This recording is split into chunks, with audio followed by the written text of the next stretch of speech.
వండుకోక్కర్లేదు. ఎవరైనా కూలీలు కానీ ఎవరైనా లేబర్ ఉంటే హ్యాపీగా వెళ్ళి మనం తెల్లవారు టిఫిన్ కానీ మధ్యాహ్నం భోజనం కానీ రాత్రి భోజనం కానీ 5 రూపాయలకి భోజనం చేయొచ్చు. అది కూడా ఈ 100 రోజుల్లోనే ఏర్పాటు చేస్తారు. అలాగే పెన్షన్ ఇంత ముందు 3000 ఇచ్చేవారు అనా. ఆ గత ప్రభుత్వంలో 2000 నుంచి 3000 పెంచడానికి 5 సంవత్సరాలు తీసుకున్నారు. చంద్రబాబు రాగానే 3000 4000 చేశారు ఒకసారి. అది 100 రోజుల్లోనే అయింది. అలాగే ల్యాండ్ టైటిల్ యాక్టింగ్ అని ఇంతకుముందు మనం రిజిస్ట్రేషన్ చేసుకుంటే ఆ డాక్యుమెంట్స్ అని గవర్నమెంట్ వచ్చే విధంగా గత ప్రభుత్వం ఒక చట్టం తీసుకొచ్చింది. ఆ చట్టాన్ని కూడా ఈ 100 రోజుల్లోనే రద్దు చేశారు అవునా.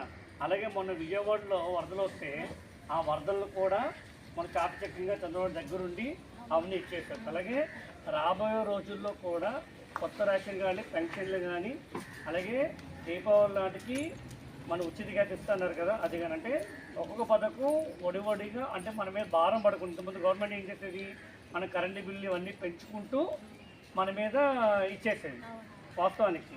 ఇప్పుడు చంద్రబాబు ఏం చేస్తుంటే మన మీద భారం పడకుండా మన పథకాలు ఇవ్వాలన్న ఆలోచనతో సంపద సృష్టించి ఆ ద్వారా పథకాలు ఇస్తే ప్రజలు భారం పడకుండా ఉంటుందనే ఉద్దేశంతో చేస్తున్నారు.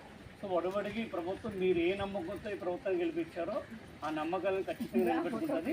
ఖచ్చితంగా మీ అన్న కూడా ఖచ్చితంగా ప్రభుత్వానికి చంద్రబాబుకి ఉండాలి. మీ ఆశీర్వాదం కూడా ప్రభుత్వానికి చంద్రబాబుకి ఉండాలి. అవునా? Okay right.